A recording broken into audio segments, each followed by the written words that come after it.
Hello and welcome. My name is Shola Adeomi, and thanks for joining me in my lounge. A few years ago, I came across this story of a professor who stood before his class with a few items.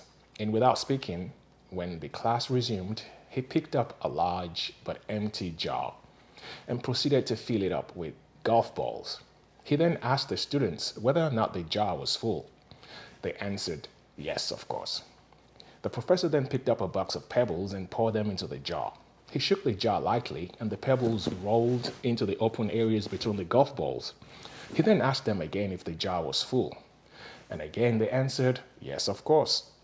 The professor then picked up a box of sand and poured it into the jar.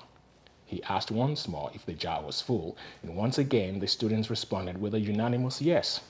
He then produced 2 cups of coffee from under the table and poured the entire content into the jar, effectively filling up the jar, and the students laughed.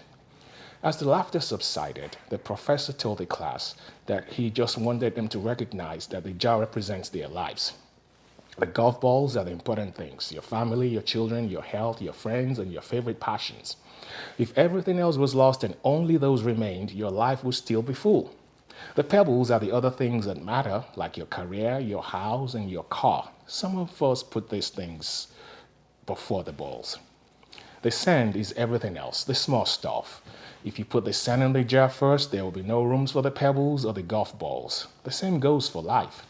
If you spend all your time and energy on the small stuff, you will never have room for the things that really count. Take care of the golf balls. That's the things that really matter. Set your priorities right. Everything else is sand. At this point, the student asked what the coffee represented, and the professor smiled and says, it goes to show that no matter how full your life may seem, there's always room for 1 or 2 cups of coffee with a friend.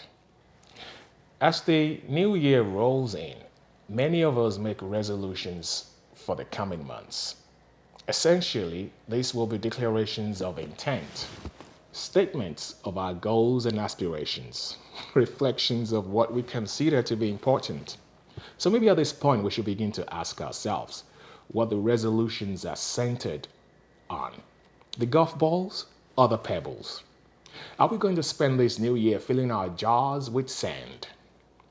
Will you be so preoccupied in this new year picking up pebbles to fill your jar that you will not have time to share cups of coffee with friends and family? Just in case you're not so sure what you've positioned as priorities in your life, the golf balls, the pebbles, or the sand, I suggest that you do what I was advised to do. Take a look at your bank or credit card statements in the last 6 months. What you spend your money on is always a good indicator of what is important in your life. You may also want to review how you have spent your time. After all, we all make time for what we consider important. Once you determine those things that you have consciously or subconsciously made priorities in your life, ask the $1,000,000 question: are those things truly worth your while? Have you spent your time, energy, and resources on flimsy things, or are you investing your life on things that have eternal value?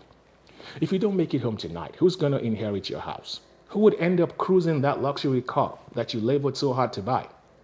The business that you've stayed up night after night to build, the business that you've cut so many corners to sustain, would it even be there when you're gone? When the world looks at your offspring, how would they define your life?